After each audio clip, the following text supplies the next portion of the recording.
and welcome to another episode of Frame and Reference. I'm your host, Kenny McMillan, and today we're talking with Brian Rigney Hubbard, the DP of Dramaworld Season 2, which is a Korean show.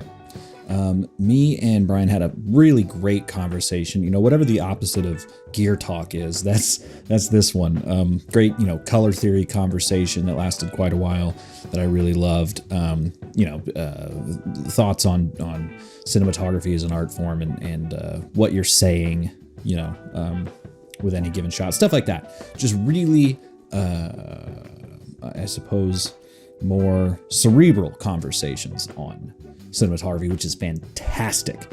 In the video version of this podcast, you can see Brian's got a giant bookshelf behind him, and assuming he's read most of those, it really comes through in his conversation. Very smart man. Very excited to have him back at some point if I can, because the hour and a half or whatever it was just absolutely flew by.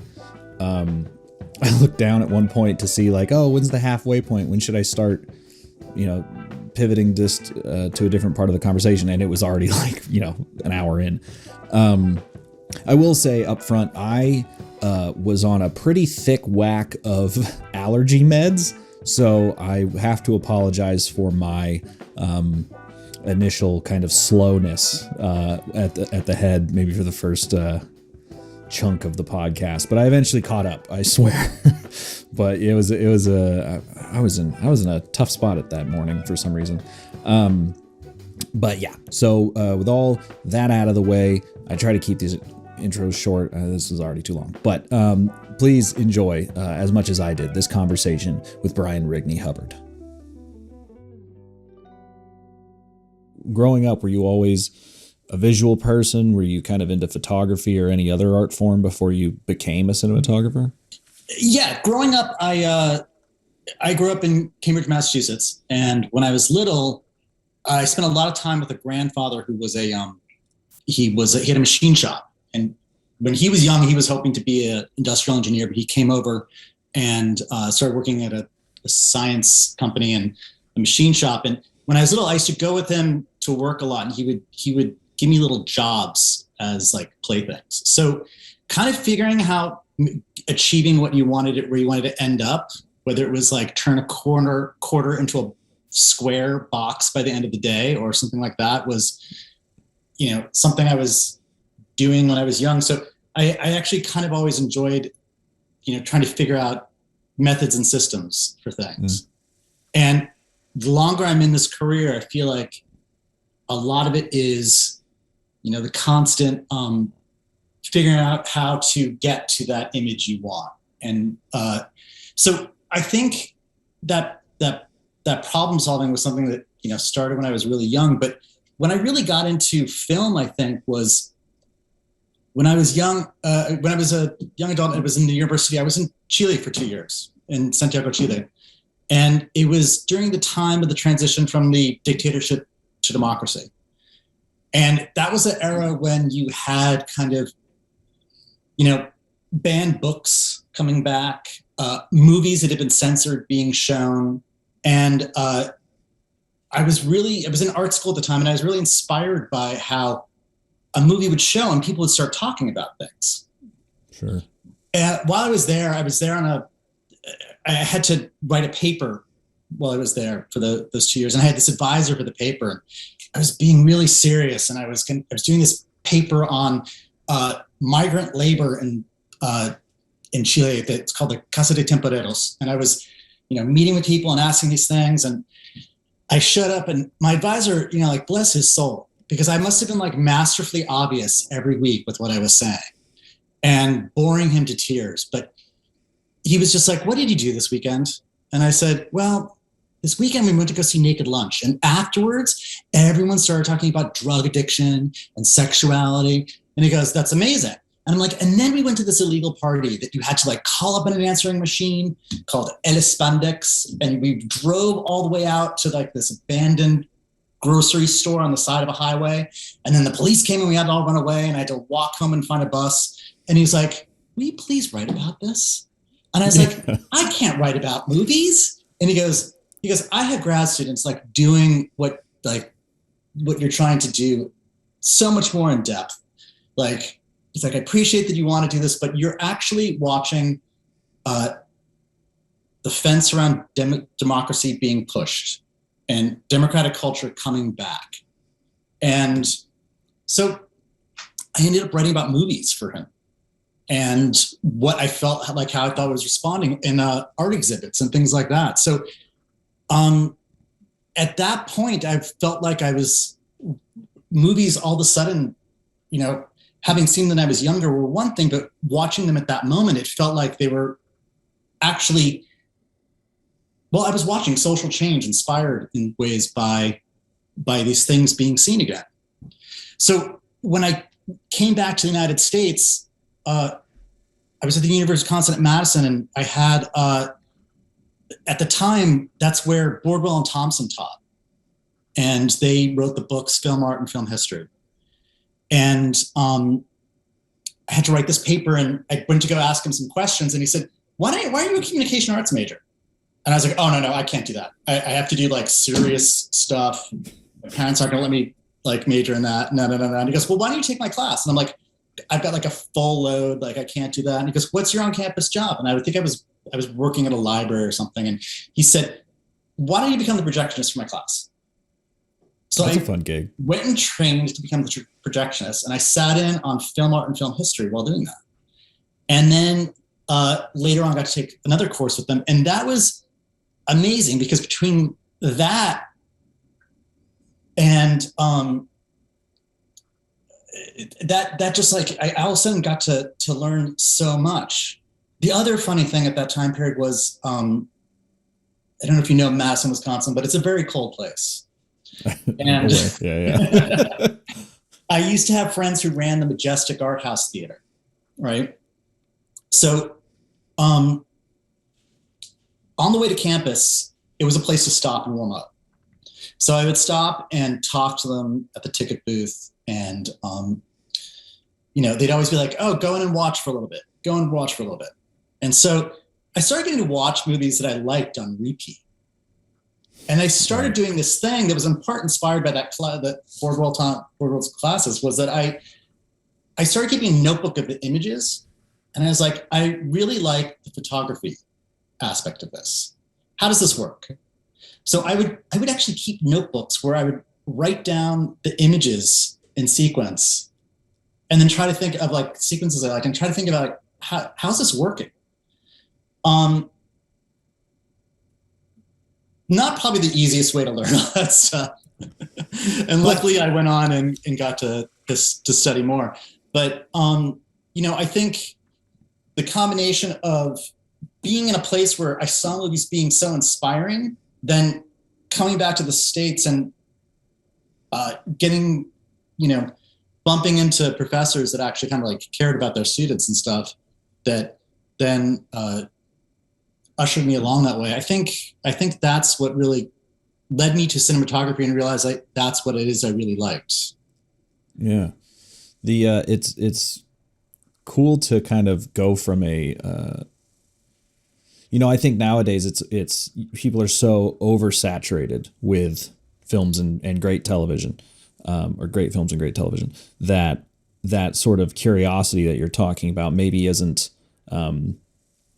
so easy to come by because you just have it. You know, you're only curious about things you don't necessarily have immediate access to, you know, especially like going into theaters. I remember after I had graduated, I was hanging out with a friend of mine who was a projectionist at USC, and it was cool to be able to just sit in the back of that theater and watch, you know, whatever they were showing and see movies that I never would have chosen to watch at that time, for sure. No, it's very interesting to like get to see stuff. I think we're entering a new period of that with the access that we have on streaming and online and everything, that, you know, we're getting to see stuff out of sequence. You know, it's like, it's not just stuff that's out right now that we're able to see. You know, we're able to stream things that are, you know, like Nightmare Alley is out now. So I've gotten to rewatch the original, you know, and it's kind of amazing to get to watch that. And I'm excited to go see it, but watching the original, it's like, okay, I can watch the original now and then go see that. Yeah. I've heard a few interviews with Guillermo about that, and he's like, from his perspective, he did not do like another version of that film, or not like a, whatever you want to call it, a remake, but another interpretation of the book, because apparently the book can lend itself to multiple sort of takes on the same material. So I haven't seen the original yet, but I did watch the new one when it came out, and it's one of my favorites in the past few months. That's exciting. Yeah, they just came out with a 70 millimeter black and white print that they were showing down the street that I unfortunately missed, but it's so noir that I feel like the black and white print probably looks great. Oh, that would be fun. Yeah. Talking about that earlier, sort of, would you say that you're kind of a gear person? When you were saying earlier in your life that you were kind of more technical, did that lead you to sort of a technicality with your cinematography, or did you come at it more from like that story side and the sort of emotional side? I think that it always, like, your end goal is always the story, and but I think it's like can be a double-edged sword in that to arrive at something, you can't just rely on kind of old habits or old things that worked in the past. You kind of have to work with the material, see what it's bringing you, respond to it. But if you rely on just things that you've done in the past, you're going to end up repeating things that aren't honest to the material. So I think that that's like the double layer, and that you kind of have to know your materials and know your equipment and play with those things to elicit something that's honest and true to the story. So I think it's a constant back and forth, which I think is a dialectic that's necessary to actually end up where you want to be at the end. Yeah. Because it's always the question that ends up kind of coming up, especially now with digital cinematography, is like, you can get really deep in the weeds with, digital cinematography and color correction and all that. And some people are just more like, I remember how to light from film. I'll just do that and let the ACs or whoever deal with the camera stuff. Well, I think that's that's a huge field, but you're right. It's we're entering a moment that's really exciting, that you can really create an image, a very specific image, but it's got to be working with the narrative and the story, because it's the emotional story that's what's driving a narrative. Yeah. So the exciting thing is that you really can consider all the colors. You can consider all these things as supporting the performance, playing to the performance, being a counterpoint to the performance.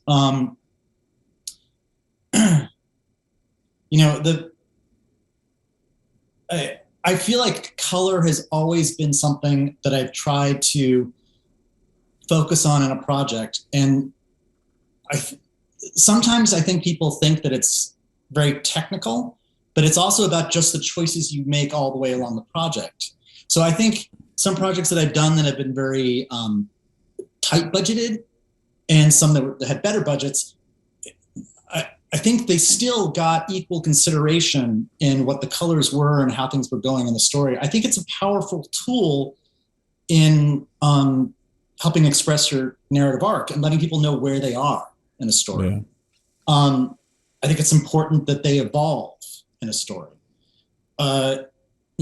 Way back when I did a film, Circumstance, that was done in Beirut with, very little money. But based on research, we tried to create certain palettes that would then develop through the story. So oddly enough, I've always felt like a lot of cinematography is what you're giving the audience. A lot of it is they're intellectually responding to. And what I mean by that is, like, they're recognizing an image up there. So they're carrying a lot of stuff with them and recognizing and thinking about it. Color is really one of the elements that you get to play with as a cinematographer that people really do respond to viscerally. So I think that can be a really strong tool. So, for example, in that film, we did all this research to kind of get the feeling of the city of Tehran for our characters to be in. And through a lot of the research, we found that the there was a lot of repetition of the colors blue and green and kind of a beige color. So we use that as the background template. So it wasn't necessarily that we were painting whole rooms this color or this or that, but when we had choices, we made the choices to work for that. When they were, when the young kids were like free to party and wild, we would introduce, orange and red and pink together, like these fiery combinations to bring about that kind of like feeling of a release. And that we worked through the story to help people feel where they are in the arc in the narrative. Yeah. Well, and you're also speaking to, I actually just interviewed Grant Major, who was just nominated for an Oscar this morning for Power of the Dog. But something I had told him was like a lot of times cinematographers will get credit for something the production designer's done. Do you, when you're planning these things out, are you like deeply invested with the production designer? Are you guys having these conversations, or are you adding more colored lights and stuff like that to try to approach that mood? I think you have to all get on a page together. Sure. Because you have to work together, because you know what would happen. Like if you walk into a room and you're planning a whole thing with the director where like blue or coolness is in this moment, but then the room is completely painted orange, like, or everything that's been brought in is that, it's like, how do you work with that? Also, you can find sometimes that like, if you're all on the same page with this stuff, let's say you're on a tight budget and you end up in a room that has a lot of orange, like you figure out a way to make this work. And then, it's becomes a positive or an interesting twist to it. But I do think you need to, you have to have clear communication with an entire team to move forward together as a team. I remember when I was doing the same thing for May in the summer, and I was meeting with the costumer just because she heard I was like planning out different colors for different scenes. And she said something to me once. She goes, I was thinking when they're in love, I'm going to, like, when she's finally in love, I'm going to have red. And I'm like, what about blue? And she was like, what do you mean? And I'm like, well, we don't ever get water in this movie, and we're not seeing blue until there's like the final release. And blue is like a very calm and stable color. Red is definite passion, but like true love, she's like, true love is blue. It's just like, it was this sweet moment, like she was just loving like the idea of like of us actually thinking about the colors. And I just remember her like lighting up and being like, true love is blue. Yeah. Blue is the warmest color. It's funny too, because I think a lot of things that make film great are those, I wouldn't necessarily call them subconscious because they are right in front of you, but those things that aren't explicit in the text that kind of point to the feeling of what the audience is supposed to feel.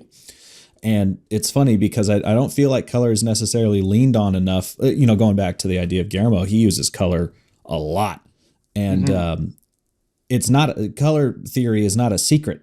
We've had books on this for hundreds of years. Yeah. And yet it is kind of underutilized. Yeah, no, it's true. In some cases. I find great joy in color. I remember as a little kid, my mom taught art therapy and had been in art school, and I found her up in the attic or in a closet. I found like a box of paints and her lessons for color theory. I was really little. And I remember asking her, what is this? And I remember her going through and teaching me with my coloring book, basically like what she was doing with that. And, like to this day, I just find great joy in thinking about color combinations, how it can function. Because like you're saying, I think it's a very important emotional part of storytelling. And I think that the narrative, when you really get down to it, is always the emotional arc. And, that's where as a cinematographer, you can really be bringing something to the story, I think, is when you are talking to the team and collaborating, and then you have so much opportunities as a cinematographer to make choices to help it all and bring it along. And yeah, I think it's powerful. Yeah. Did the introduction of LED lighting kind of change your whole life then? LED lighting has been a fascinating exploration for me because, when it first came out, there was a jump on it, and, you could just tell at first. I would be like, wow, what's wrong? And at a certain point I realized, because with the LED light, you're actually missing colors. Right. And then there's just people who've been doing the work and finding this stuff. So the first time I went to Korea and worked on a project there, I did a TV series called Dramaworld. And the first time I went there, my gaffer bought on all LED. A few tungsten, but mostly LED. And the speed and efficiency that we could work was kind of amazing. Sure. The second time that I went, which was about a year ago, it was interesting to see how much the LED has advanced. Because of him in the States, I started using Hive lighting on set. Hive's great. So, Hive is fantastic. And Out they've here in done LA. exactly what we're talking about with the color science. It's when you've got like a whole big set going on and you're setting up things and you want to keep things flowing. I think I've always had that as a tool to like bring it and do subtle adjustments for the face without disrupting the whole thing. So you actually can keep things moving. And what I think is so beautiful about it is that there's so much color in that because they're choosing the LEDs lights based not on, is this pure scientific RGB, but they're finding the best colorful LED that they can and then balancing it with the best colorful LED that they can find that would be the opposite. So it's getting to the same place but going by a different method. So like Aperture, Astera, the Hive, I feel like those have really allowed for much greater control and so that you can actually think about these things. So when you do come up with a creative idea, you actually can maintain it. I do think it can get dangerous because you can just go down the road of like 10,000 different colors. But, what I think the important thing to do is kind of come up with these ideas before you're on set, going through the script with the director and making those kind of choices. Yeah, that was going to kind of be my next question was how do you stop yourself from turning it into, a Technicolor rainbow every time you're on set when you're excited? Like, is it just a matter of like reminding yourself, all right, let's keep this simple. We're dealing with one or two colors. Because that's another thing. The color wheel can be, bifurcated and trifurcated into all kinds of different correct, quote unquote, correct theory colors. Like what makes sense for film? Is it only the tri or the bi, so to speak? I'm imagining a color wheel in my head. I'm not a color scientist. I don't know if that's obvious. Well, every color you're dealing with chroma, hue, saturation, and brightness. So I think what's important is to create a palette. So for example, when I was talking way back with Circumstance, we were shooting with like very little ability to change stuff. We were trying to get those colors in there. We didn't have the capacity to put a LUT on there to change it, and all that kind of stuff. Right. We did get to work later with a colorist, but on set, we just kind of had to make choices. Now, you do have the capacity to say, okay, this is my palette here, and this is my palette here.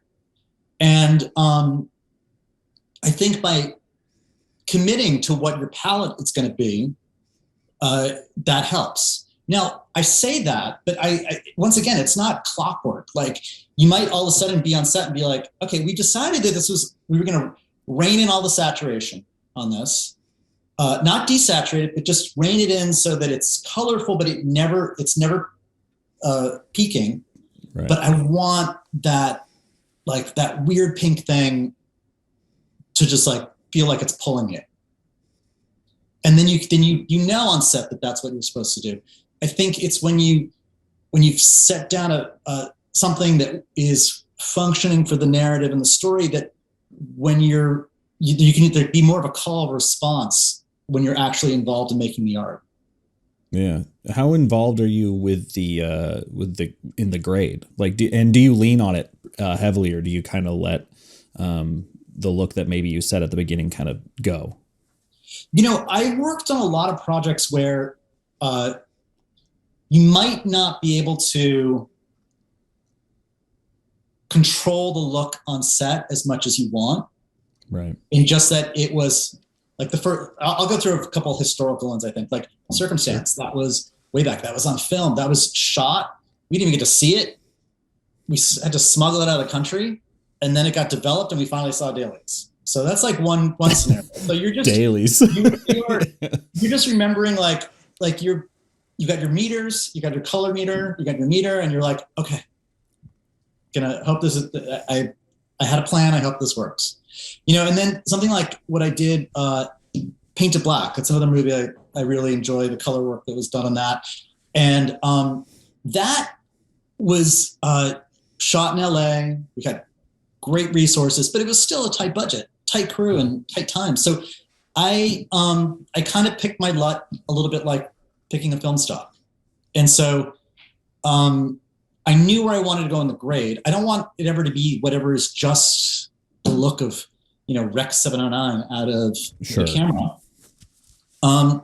And not that it's that they do a bad job, but that palette is not, they're not thinking about your project when they make that palette. Every painting has a different palette. Every image has a different palette. So I think it's part of our job to think about what the palette is. I try not to create 10,000 palettes though, because there's that gets really confusing. But if you have a couple movements within a project, I think you can help it. Like we've been saying before, it's building an architecture for the performance. It helps you see things. You're helping the audience to understand. So then more recently, I did a project called Bow, which is with a team from Broadway. So it was Broadway musical talent, Broadway Local One production talent, working with film talent here in New York, and we were in sound stages. And Bow was going to go up right before the pandemic, and so they did it as something that could be streamable, but they wanted to figure out a way to do it so that it was the Broadway talent, and which is very interesting because if you think about it, like you don't want to just film something like you're plopped a camera down on the audience and just point at the proscenium. Yeah. But then I think of, what's that, Dogtown? Yikes. But it's a tough movie to watch. Great play, tough movie. It, like getting in those positions that are cinematic, well, it's hard.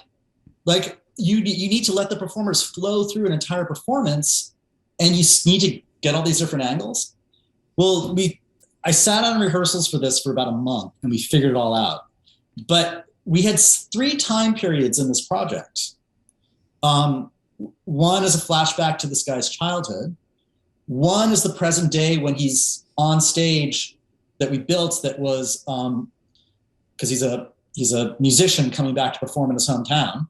So there's that on-stage performance with an audience and the kind of that he's interacting with. And a third kind of world and look was pure monologue. So using this stage, we had several tricks we had to figure out. One, how to make people feel like they're in different spaces. Because as an audience member for, looking at a 2D screen, you're like, where am I now? I'm just looking at the stage again. Right. Then we also had letting people know what time period they're supposed to be in. So what we ended up doing was working with the theater design people, and this is definitely all teams working together. Yeah. Adam Honore was the lighting designer. Paul DePoo was the production designer for the stage. And what we did is we had this whole thing built as if you were in a bar in Nashville, right? But when you went into the past, the lighting cues would change, and all of a sudden the lighting would feel like it was coming from practical level, interspersed on the stage. So when we're framing up for things that were, flashbacks from this performer's past, the image looked like an image that might be in a room or a home and a domestic setting. And we went warmer with that and a different palette with that to like kind of cue people in. So this was something I could really control, so like the present day performance, Adam, went crazy with the lighting, full on Broadway, which was fun. Yeah. Then we would go into something that felt like domestic settings, warmer. Like you might not see the source in frame, but it felt like you were in a room, like something was coming from a certain space. And then when we had the monologue, we would go into a very almost black and white, stark, him isolated in the light, and the color pulled back, not taken away completely, but just clean and pulled back and neutral. So you felt as almost you've gone black and white. So there's a way that there's a lot of things going on, but it's all in service of helping position the viewer to where they're supposed to be in the story. Yeah.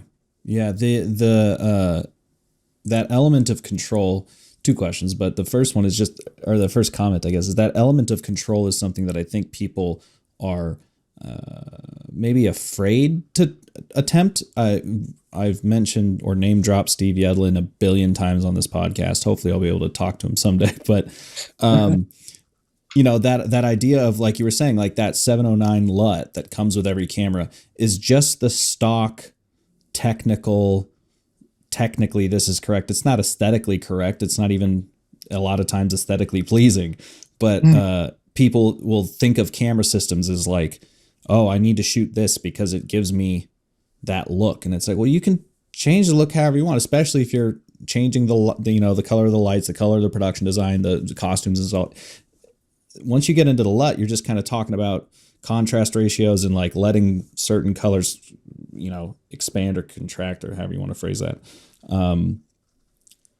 Yeah. And I think that's all a matter of like you're saying, knowing what you're going to do ahead of time before you shoot it versus letting the cameras or whatever, the LUTs that you found,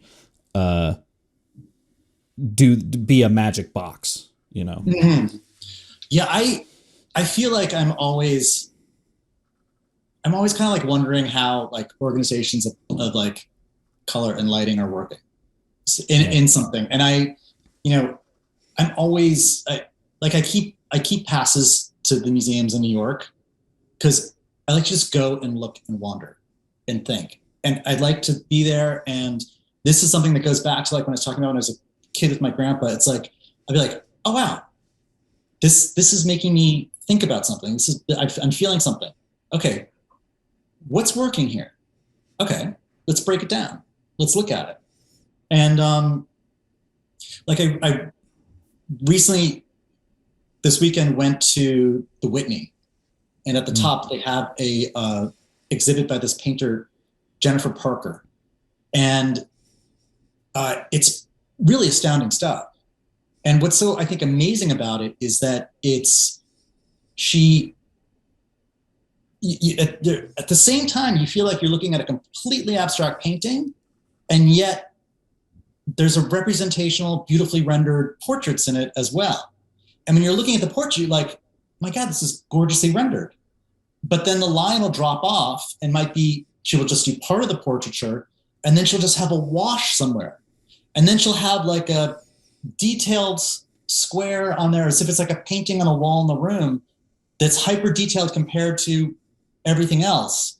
And it's this constant back and forth. But I just find that it's always, I think it's interesting to go and look at things and be inspired by stuff and be open to that. Yeah. Yeah. I mean, thinking about your black and white and red room right now. I know. Right? Very Bauhaus. Yeah, I got snowboards and yeah, it's I love kind of, I suppose it's abstract or whatever, but I think in analogies a lot. Yeah, like I guess that's just how I learn. And finding interesting paintings or music or designers, there's this guy Aaron James Draplin, and he made field notes, little notebooks, but he also worked for a bunch of snowboard companies and stuff like that. And his design philosophy is really interesting to me, and just his enthusiasm for it. But I'll go looking through his book, and it just, for some reason, I think it's hard to explain. Leslie, you can explain it because that'd be amazing for me. But just being able to find other things that aren't related to filmmaking that then inform it somehow, methodologies and stuff. I'm always thinking of that because it's I find that to be like one of the funnest things. It's like doing this Broadway project, meeting choreographers. Oh yeah. Oh wow, they improved my handheld. You know what? I interviewed oh man, what's her name? I'm blanking on her name because of the allergy meds. I'm gonna look it up while I say this. But someone talked about choreography? Yes. Claudia Rushka. She was a dancer. She was a dancer growing up. Okay. And she brought that up, that it made her, especially her documentary work, really fluid, because she could look at people's bodies and know where they were going to walk. So she would always be literally dancing with them. Yeah. And I think that's important. I think about that stuff. And when I was talking to them about the blocking, it was really interesting working with performers that both knew performance of their lines and their acting, but also music and choreography, and that they could move their bodies in ways and understood how to do stuff to naturalize things, to keep things flowing. So all of a sudden we were having these shots, these one takes for scenes that they could very naturally flow from one angle to the next, one idea to the next, without it feeling like a forced imposition on the story, which was a lot of fun. Do you remember anything that they kind of told you specifically that improved your handheld, or was it more like learning as you went? I was joking around with the choreographer's assistant, and I was just saying, all right, when I was little, learned how to do samba by standing in a doorway, right? And you don't move your shoulders and you move your hips, right? Okay, yeah, and eventually you walk out of the doorway. And I've always, when I do a workshop, teach people how to do handheld, because it's a way of you relax your body, you keep it loose, but you move separately. And I was like, I've always been proud of my handheld, but I feel like I'm always better walking backwards than walking forwards. And she was like, okay, wait, do it for me. And so I did it. And she goes, okay, let me see the camera. I'll show you what to do. And for walking forwards, she sat back like she was in a chair almost. So actually back and butt back, as if she was, about to sit in a chair a little bit. And she said, kick your feet forward. Because what's happening is that you're rocking over your foot every time you move forward. So you're working hard to hide that bump. But it was just so amazing, because I was like, that's the classic thing of finding things in different places. This was the same group that, did a great job of I would say okay, the camera's going to be here. So if you want to imagine the audience is here, and okay, we'll make this choreography work. They could do a whole conversation from deep on the stage to up there. And then they would say, let's vary this up. And they go deep, forward, back a little bit, forward, and they just were able to understood sight lines and things like that. It was a lot of fun to bring that in. But, like you were saying, your inspiration from the snowboard designer, I'm always interested in things, different types of printmaking, different types of imagery. Going back to painting, it's you look at something like a classic painting like Velázquez, you're very hard to find anything beyond, a raw umber or sienna in those paintings. You look at like classic paintings by someone like Manet, it has color, but it's all pulled back a little bit. It's never purely saturated. So it might feel like you have rich color in it, but it's actually all pulled back a little bit. And that's what I mean by palettes, and kind of, I think it's important for us to think about those and control those, because that's what we're using to help guide and tell a story. Yeah. Well, and if you're using all the colors available to you, you're not being specific in a way that's helpful. No, you're exactly right. Like, you want to hold off on things. Yeah, what's the classic? It's not the Fincher quote of "It's not what you do, it's what you don't do,"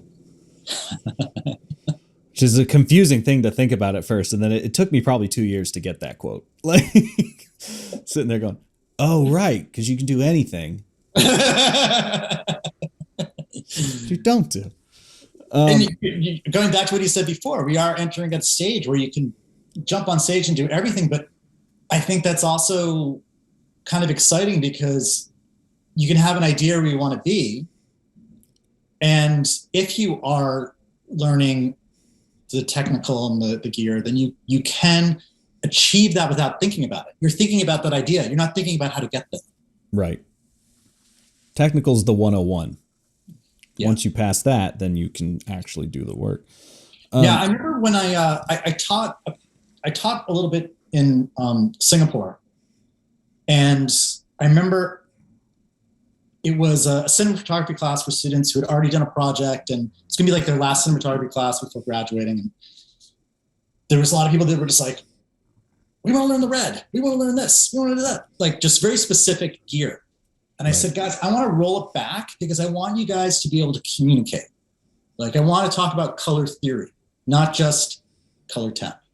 Because I want you to be able to say, I want an orange that's bright, heavily saturated, a little bit towards more red than yellow. Like, I want you to be able to say those things." And yeah, that was, like, communication's important, I think. Yeah, well, and that's funny, because I've said this before, but like, this podcast is intended to be somewhat educational. Like, a lot of it is just kind of learning through osmosis, I think, but some of it is like kind of more targeted. And so, I'll advertise to like the YouTube crowd or whatever. And I think a lot of that sort of, we want to learn on the red thing comes from, man, I don't know how to articulate this, because I've been thinking about it a lot just very recently, but it's like something in my head to do with like wanting to be so prepared, just like so overly prepared. And then also having this idea of not being taken seriously unless you have the red or the Alexa or whatever.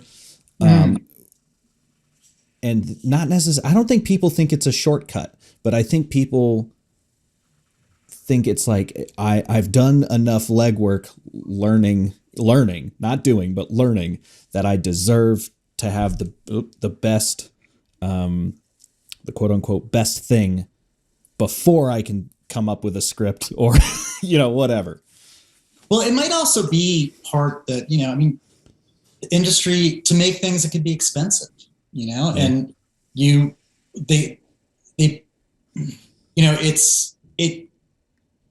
it's probably dangled out there in a way that it feels inaccessible.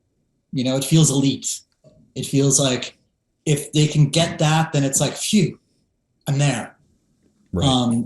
It's not a chance, but I think a lot of the things that I can prepare people for their projects the best is probably thinking. Yeah. And, discussion with their team and figuring out those kind of things. I think the most important thing I can do with the director, like every time I get a project, is going through the script, obviously. But I before even talking shots, before even doing that kind of thing, I like to go through and have them tell me, whose scene is it? How are they coming in? how are they leaving, and where does it shift? And the reason why I like doing this. What a great checklist. Did you just, is that actually like did you rip that off your head? Because that's a perfect scene checklist. This is excellent. Continue. Sorry, I did not mean to interrupt you, but I was very excited by that because that's well, perfect. You know how the other one you probably like is I always just tell the students, you know how people say block, light, shoot? I'd say block, think, light, shoot. Yeah. Double always check. Think. Always measure think. Twice. Yeah. Well, I feel like once I have that from the director, I can be on a tight budget, but any choices we're making are in their world. So I feel like that's how I get on a page with them. You know, as a cinematographer for narrative projects, it's a very collaborative thing. You're always going to be an artist. Your choices are always going to be there. You're always going to have an influence on things, but it is very collaborative. And the more you can get onto the director's page, the more it's going to be on the screen. Because if I'm doing a shot because I'm, enamored with the texture on this wall over here, but the performance is over there, it's not going to happen. It's like I could pan down the most amazing, texture onto a character, and guess what? The editor is going to go, "Oh my God, we got to lose 20 minutes." Yeah. I remember when I did Paint It Black with Amber Tamlin, we were shooting in a giant mausoleum in LA. It was Janet McTeer and Alia Shawkat. And in the story, they're kind of fighting over the legacy of this guy that's Alia's boyfriend who commits suicide, this Janet McTeer's son that she's estranged from. And they're kind of like, in a weird sort of way, it's like they're at each other's throats over the legacy of this guy. So Alia's character shows up at the funeral, and we had a crane that day. It was the one time we had a crane on the entire shoot. And the producer said to me, "You probably want to get the LA shot coming down to the church." And I was like, no. That I don't think that's worth it. He's like, that's the bang for the buck, right? And I was like, talking with Amber, we decided to put the crane in the middle of the mausoleum so that when Alia Shawkat and Janet McTeer start to fight, Janet McTeer knocks her to the ground, starts pulling the carpet. People are holding her back. And at a certain point, she's actually pulling Alia back on the red carpet that's the runner down the funeral. All of this done from the crane. That's story. Every frame in that works as story then. There's nothing to cut out. So, that's like an example of having done the work ahead of time, having a director who's so clear about what their beats are and what's important. I feel like that's like a successful use of that kind of, combination of resources and thinking. Yeah, and that crane shot is a perfect, that opening, get the LA shot thing is a perfect example of compulsive filmmaking. Yeah, where it's that's an interesting term. I like that one. I just made it up. The allergy meds are really helping out now. I'm feeling loose.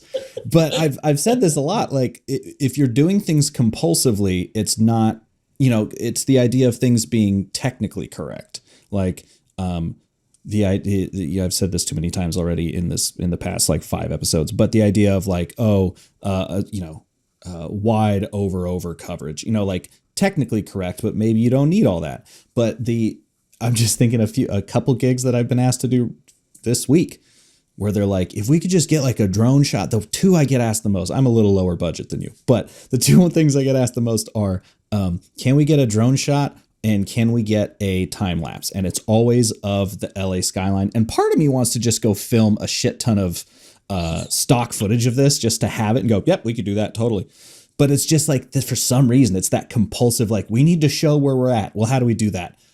Crane shot from LA down to the church. It's like we can be more interesting than that. We can tell the story better than that. Yeah. That move. Because you might have a shot there, you might have a shot there, but there is no story in between. Unless, of course, you land at the bottom of the church and someone's jumped off the steeple and it's revealed, right? What's that quote? It's like you can show if you show a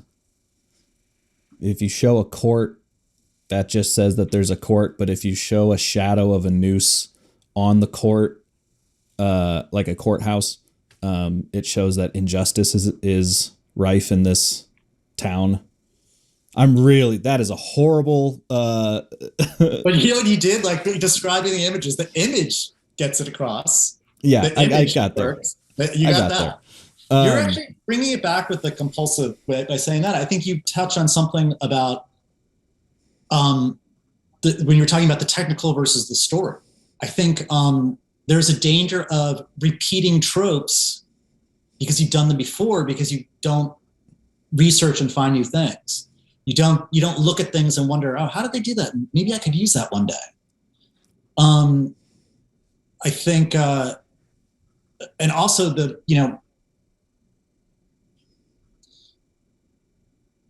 idea of being too technical and just saying, oh, this is how it's done, because you're right.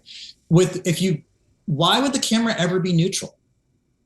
If you're doing shot reverse shots in a conversation, why is it neutral? I'm not saying that we need to go wild and crazy, but if you look at like Fincher's conversations, they're amazing. Like Mindhunter, what a great series for conversations. Yeah, it's the whole show. It's like, and the head is in the place, the PowerPoint of the frame, like depending on this or that, and you can apply Kandinsky's theories of composition on that, because he literally is using the parts of the frame, the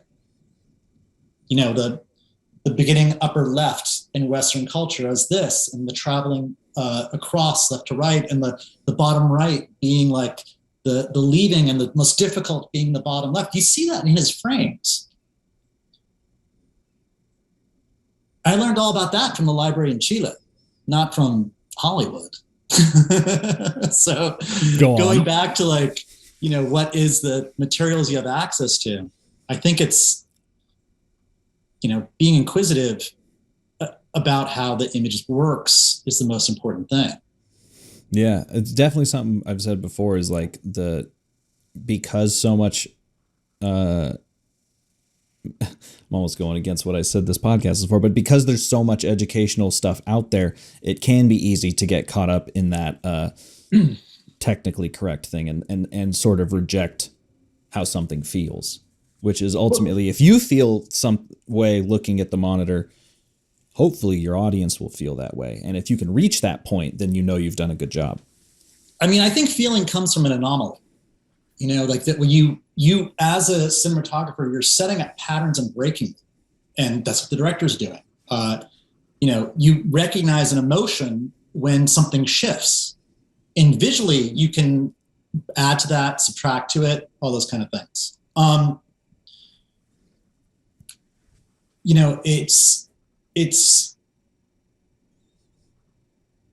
It's a very graphic thing, but I think that, if you can imagine a grid, when you put a dot on it, that's the point of interest. That's what's going to pull it to you, because that's different from everything else.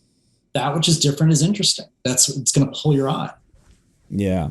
Yeah. Well, and we were just talking about this before, contrast is literally the soul of all cinematography in almost every, even filmmaking. Contrast is the thing. You're getting very philosophical. You could say that it's perception completely is based on that. True. And I say to people, I kind of feel like when you make a film that you really have to think about people's experience of perception. Because if you're going to make a feature film, they generally run an hour and a half to 2 hours. Now, 3 hours, 4 hours, but usually it's an hour and a half. These days it's about 5 hours, yeah. Right. But when you get that person into that theater, you're bringing them to a black box experience. You are taking them into sensory deprivation. Now, might be at home, but let's use the theater as an example, right? So you have to understand how people are going to experience your project over time. So it's not just the story, it's how are you telling this story? Are you washing their brains of trying to find that parking spot and then, forgetting the phone in the car where they had the tickets, and then, trying to find seats and someone else getting the popcorn and being nervous that they didn't get there in time for the opening, and then sitting down? Are you doing something to wash that all away? Like you're responsible of these things. And I think it's interesting to think about, the graphicness, the visual elements, the formal elements of film, because, how do you take them from that to something like, like David Eggers' Lighthouse? Crazy. Boom, you're there. I mean, fun. I forgot about the parking space. Yeah. It's funny. I took a 6-week between high school and college. I took a 6-week course at a New York Film Academy, and one of the professors was like, we had all turned in like our first film, and we watched them all, and he goes, "All right, do you know what you all did wrong?" And we were like, "No." Because we all just thought that was the coolest thing we had ever, they're letting us shoot 16 millimeter. We were on top, we're shooting on the Universal backlot. Everything we made was perfect. Yeah. And he goes, we had a student in here he was the only one who did this correctly.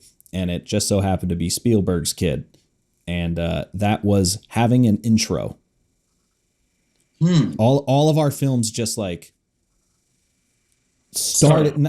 Well, there's something to be said for a film just like getting you in there, but it was just like they would start, and there was no setting of the space, there was no introducing characters. It was just like, here we are, you have to assume everything.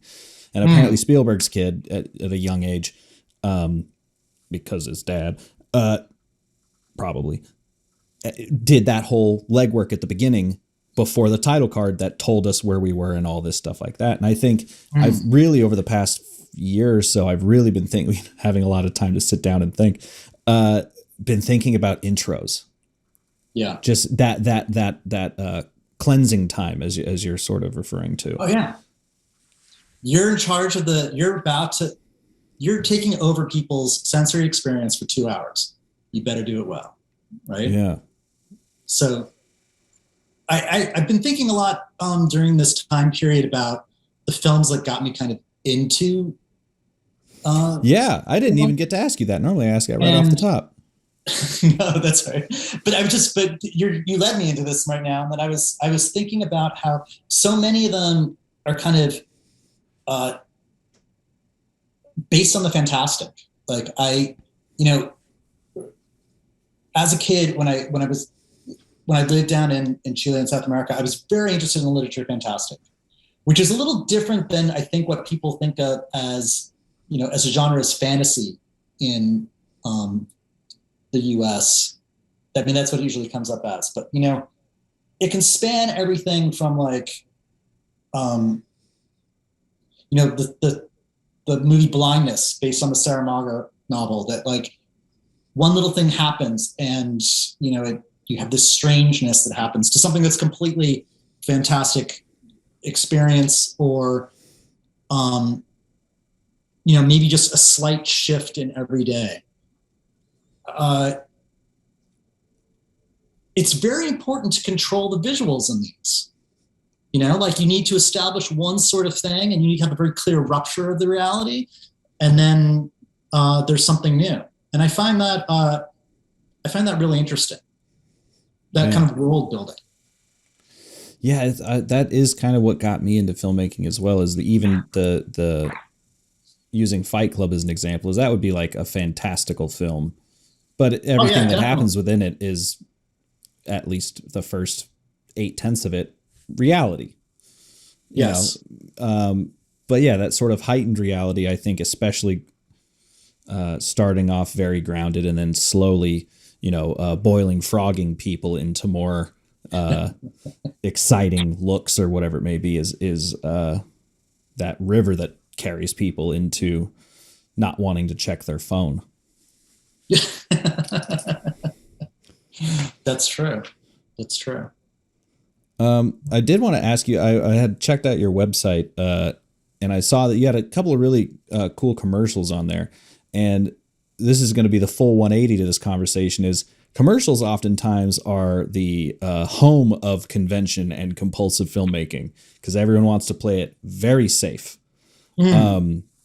I was wondering how you approach shooting commercials with this whole mindset that we've been talking about, and where you, I don't want to say like give some rope or whatever, but like how do you work within those sort of conventions of commercial cinematography that everyone's looking for something safer, everyone's looking for something maybe a little more classically pretty. Yeah, what's your approach to those?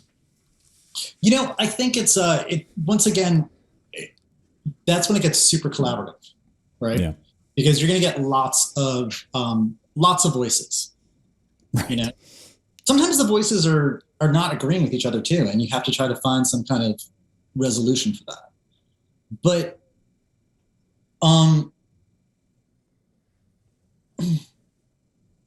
I think what's usually nice about a commercial is a lot of times there's a visual problem that they're looking to there's usually a visual problem, and there's usually something that they're trying to do that in that short amount of time, you can focus on that, and different than the way you would on a narrative shoot. And that gives you the opportunity to explore that. And then it's done, you move on. Right. With commercials, a lot of times you get people who are coming from a graphic world. So what can be really nice is that you have a team that is very visually savvy. And what might be unlike the narrative world, sometimes they really can talk about, compositions and palettes and the things that they want. Commercials rarely are going for standard coverage, which is another thing that can be kind of nice, right? Because the job is to create an illustration, an illustrative image, where I think a strong feature raises questions, a strong art piece or narrative feature raises questions. A lot of times with the commercial, you're trying to deliver information. So you spend a lot of time finding out what that is from them. Sometimes they don't know. Yeah. No, that's actually a really interesting point. Is a movie is asking questions and a commercial's answering them, basically. Or it's giving you information. For example, like I remember there was a job that I was doing where one of the producers was saying, it's beautiful, it's wonderful, but I'm going to keep them away from you. I'm like, no, what is it? What is it? And they came to the set and they were just like, it's absolutely gorgeous. We love it. And it was like, everyone was being so nice. And I was like, okay, what is this? And they were like, the device. When you see it from the side, and it was like this mouse-like device, they were saying, you don't quite get what it is. And I was like, guys, we can totally make it beautiful from any angle. Like, right. And I think that's what you have to be confident about, is that like, you can make things interesting, and you can put your thing's going to be on it, and they hire you for your stamp. It's like, you just need to keep doing the work. It's gonna be there naturally. Yeah. Actually, that kind of brings up a different thought I had earlier about Bo was the theatrical theater. What was it like? Because I was just talking to another gentleman who worked with a theater crew, and I was wondering what were the sort of similarities and differences you found with working with a crew that was generally steeped in theater versus one that's usually on film. Theater people are so nice, it's insane. That was number one thing he said. That was the very first thing he said. The AD, Genevieve, and I had never worked together, and we were sitting in the rehearsals, and it was during COVID, and two film people put together for the first time during COVID, having a seat 6 feet apart. And then after like day 2, she looked at me, and I turned and I go, we're like the film kids in the back of the classroom. Everyone here is so nice. I remember they came up to me once and they said, the camera department doesn't have a tech table. Theater people all put out tables. So like, Like the prop people have tables, the director has a table, the choreographer person has a table, because they fill up the backstage with tables. And they're like, the camera department doesn't have a table. I'm like, oh, well, they have carts. It's all right. And they're like, no. This is one of the actors. They were like, we brought them back some cookies after lunch and we couldn't find the camera's tech table. And I was like, you guys. Theater, though, has a lot of nice things worked out. And there was a lot of wonderful things about working with that talent as well. My director knew choreography. My director knew music. My director knew how to direct drama. And that was a lot. And even though it was his first time doing a film, it was like, we just like could move. He had me watch all of Bob Fosse, which I had actually never watched. And I was floored. I couldn't believe it, the camera work. I couldn't believe the blocking that was going on. And when we were talking about it, he said to me like, what is it that you noticed? And I was like, I noticed in a lot of contemporary musicals, the person moves, boom, and then they cut right as they land doing whatever it is. And they'll do like 2 or 3 cuts when they like stomp their foot or put their arms out or something, right? In his work, for example, Cabaret, you watch long takes of performance, whether it was drama or even the choreography, where things were changing and he didn't cut until the idea changed. It was really strong. It was fascinating. So, every once in a while when we were trying to figure out the blocking on things, he hit this joke where we just go, more Fosse. And it's like, actually do that. And when I heard that name before, I was just like, does that mean jazz hands or something? But his blocking was really an amazing sight. Lenny, that's another fantastic movie. And to watch the camera be so well thought out and not move until the idea changes, not to geographically cover something or make a movement mechanically work, or cutting from one person's line to the next line, back to the next line, and like crossing coverage, but to cut based on a shift in ideas was pretty inspiring. Yeah, and that sets up a decent positive tension as well, instead of you get too cutty and then people kind of can start to yeah, you're cutting, you're not ping-ponging back and forth, you're moving somewhere because you're moving to a new idea. Yeah, it's shit. I was just thinking like these are the kind of conversations I love, because I love getting into sort of the extracurricular thoughts that come with filmmaking. But I just looked down and we're already out of time, which sucks because I feel like we just got started. But I guess we'll figure it out. We'll have you come back on. We'll do like another hour or something like that. Cause I've done too many times. I've done the like, we'll just keep it going. And then 3 hours later, it's like someone's wife is mad somewhere. Like, but shit. All right. Well, we'll finish. Oh, this is great. It's fun to have discovered your podcast, because it's like, as a cinematographer, you kind of work alone. You don't usually work with other DPs, so it's really interesting to get to like hear all these people talk. I've always loved like Eduardo Grau's work, and to hear him talk was like, oh, there he is.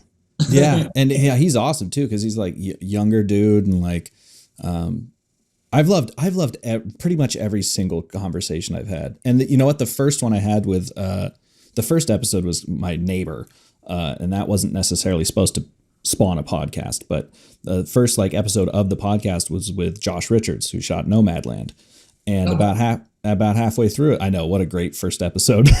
He had already been nominated, but kind of like halfway through, he was like, what's weird is I don't think I've ever talked to another DP. I mean, he actually had just done Deacon's podcast, but like that was something he had brought up, and that did stick with me immediately. It was like, all right, well then this is a good idea, because every it could be it's intimidating to talk about. Yeah. That's not what we do. We listen. Yeah, well, and that's why I kind of like just having the conversations around it, because like, explain at first I was really trying to get into the like explain how you did this like in detail. And some people are really into that, like love lighting diagrams and stuff, but I found a lot of times it's almost more fun to talk about other people's work. Like another idea I had was a spin-off podcast called Frame and Reference Martini Shot, which was after someone had done the initial podcast. We figure out a time later where we just grab some beers and talk about anything else, which it'll end up coming back to cinematography probably. But that's when you're really allowed to talk about other people's shit and, sports. Who cares, because I always thought it was interesting to get to know the artist and hear the artist talk about the things that inspire them, because that informs the art in a way that like, talk to me about the lighting diagram doesn't, Yeah, that's just the way to get there. Yeah. But all that aside, I guess we got to wrap her up. So we have the same. Oh wait, hold on. Before we do that, because I already have you here, I did want to ask about Dramaworld, because Dramaworld's a South Korean production, right? Yes, it is. And I've noticed that in Korean, I think it's primarily Korean cinematography, Korean filmmaking, whether it be music videos or dramas or anything, there's this kind of like higher key, or maybe that's not correct, but it's like brighter and more saturated. And I was wondering, is that like a convention that I'm making up in my head, or do you notice that there's kind of a different visual language in Korean cinematography, or that is called upon? I do think that I do think in different places you have different languages of visuals. And I think Korea has created, especially around the Korean drama and around K-pop, they've created a certain look and style. It is high key. And I do think that that's become something specific. I think you can point to the US right now and you can say there's a very specific look. Dark and colorless. Dark desaturated with a heavy filter. It's like, you can pick things out. I mean, you would know a Northern European TV series in 1 second, because it will be desaturated and very specific. But flat lighting. It's going back to there are symbols, there are graphics that repeat and stuff like that, and I just think that there are ways that you see. I was talking to a friend about this just the other day, saying that the reference for what we think is reality constantly changes. What we think looks like a real image used to be like the DVX 1000, right? Or like that's real. That's real. And now I think the idea of people believing what looks real or like a document is different. So I do think that there's a popular photography that's different over there. And as in general, of course, there's so many different styles, like anywhere. Right. But I do think that there is, in commercials, in advertising, in photography, there's a look and a style that is different. Do you know kind of what that origin sort of is? Because I am thinking of like K-pop videos and ads that I've seen from Korea that just have that very bright look. I hear what you're saying, but I don't know if I could actually pinpoint origin. But I will say that I will say that when I was there, when I did Dramaworld's playing off of different looks.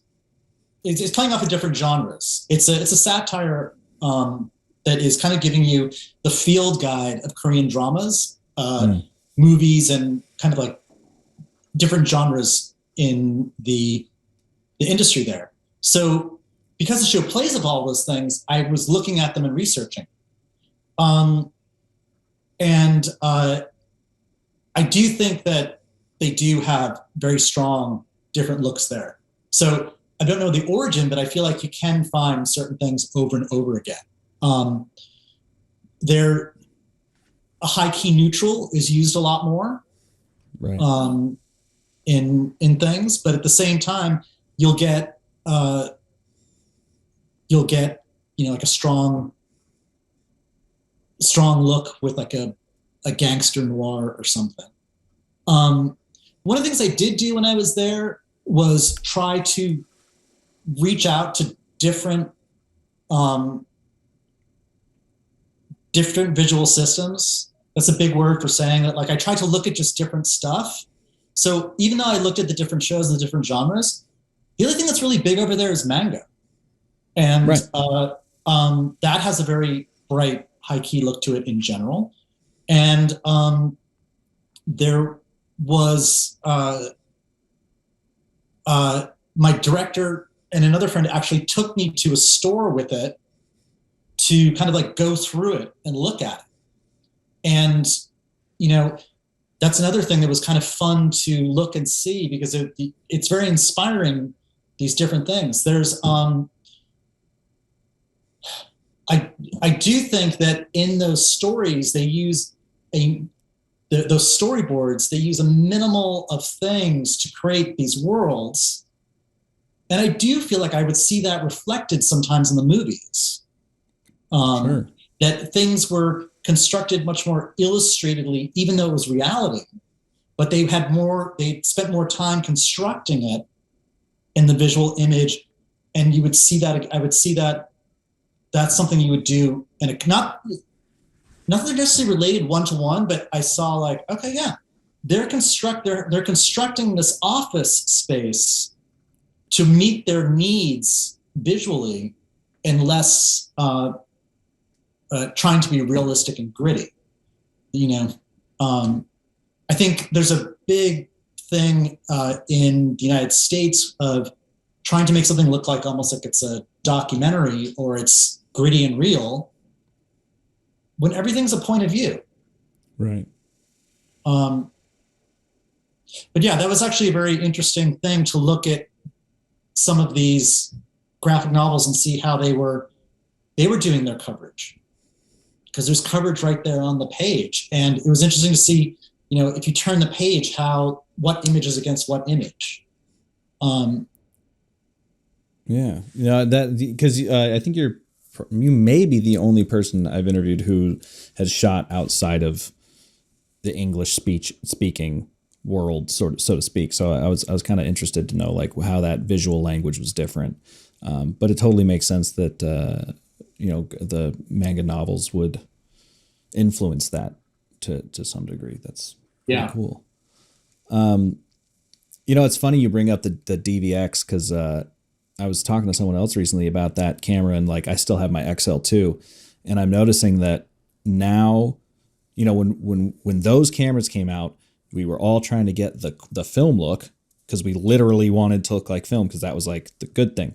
But now that we have perfection in digital cameras, the youths are now trying to emulate mini DV, because that's what they remember. That's what they remember real being. It's fascinating. They're like, I see it on forums all the time. They're like, how can I emulate the mini DV look? And I'm like, well, you can still buy one of those. I mean, they're not in a landfill, but amazing. That's the look of reality, or like that what we would have called the film look. Now that is for them, that's a nostalgic reality. Yeah. I guess for me it would be a Polaroid. Yeah, and even those are coming back. Yeah. The Instax mini Fujifilms are coming back. So fascinating. Yeah, like I said, we'll have to have you back, because these types of conversations are absolutely my favorite. Yeah, it's fun. Thank you so much. For sure. But we always wrap up with the same two questions. Uh-oh. First, easy. They're easy. The first one is God real? No, what is a piece of advice that you either received or have read, or just kind of maybe a guideline phrase that bangs around in your head from often, that you think has sort of helped guide your work? Doesn't have to be the one, but just kind of. No, I actually was thinking about this, because it was, in talking about recently about going places, different places that I don't necessarily know. I feel like in trying to understand and find visual solutions, I can actually become a tool for the director in a way that will then directly help the audience to understand what the director wants. So like if I can create a solution and figure something out, then that can be a path which the audience can follow their idea. So when in that kind of thing, I'm like, don't be afraid of what you don't know, you know? And I think when you get in a position where it's something new and different, asking questions, you find very quickly that there's something relatable.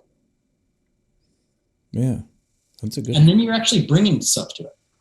Yeah. Well, and I personally just love learning. So it's always like what I don't know is always like, oh boy, you know, new thing. Second question, suggest a movie that isn't yours for people to watch. Ooh, wow.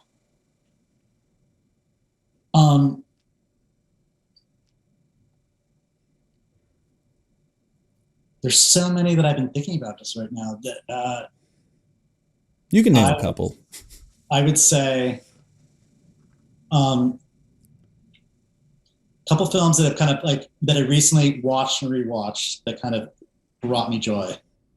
Girl Walks Home Alone at Night. The Lighthouse. Yeah. So I'm going all black and white here. And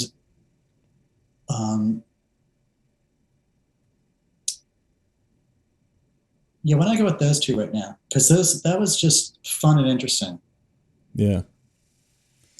Lighthouse is definitely interesting. Well, I like something that makes you think. Yeah, yeah. Yeah. All right. Well, with that, I'll let you go, man. Thanks so much for spending the time with me. That was a lot of fun. Yeah, thank you. Take care. Yeah, hopefully we'll see you soon. Take care. Bye. Bye-bye. Frame and Reference is an Owlbot production. It's produced and edited by me, Kenny McMillan, and distributed by ProVideo Coalition. Our theme song is written and performed by Mark Pelly, and the F@R Matbox logo was designed by Nate Truax of Truax Branding Company. You can read or watch the podcast you've just heard by going to provideocoalition.com or youtube.com/owlbot, respectively. And as always, thanks for listening.